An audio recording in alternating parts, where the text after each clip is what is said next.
دي اسمها بسارية.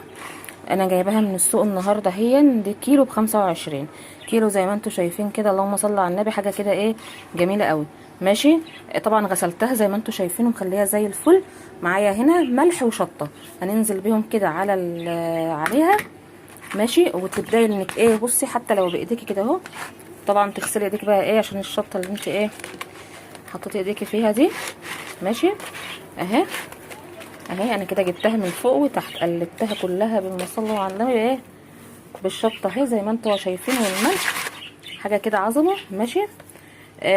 هتسيبيها حوالي يوم واحد، لان طبعا هي ايه البسارية روحها ايه ضعيفة، يعني بتتملح بسرعة اسرع من حتى من السردينة يعني.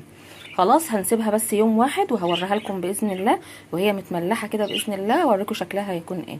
خلاص حطي بقى اللايك واعملي سبسكرايب للقناة. بقى حبايبي دي النتيجة بتاعت البسارية بعد ما بتسيبيها تمليح يوم واحد بس فقط. زي ما انتوا شايفين كده هي ما شاء الله استوت وزي الفل. تعصري بقى عليها بقى الليمون بقى وتاكليها بألف هنا، حاجة كده ايه عظمة يعني. يا رب يكون الفيديو عجبكم، حطي لايك واعملي سبسكرايب للقناة.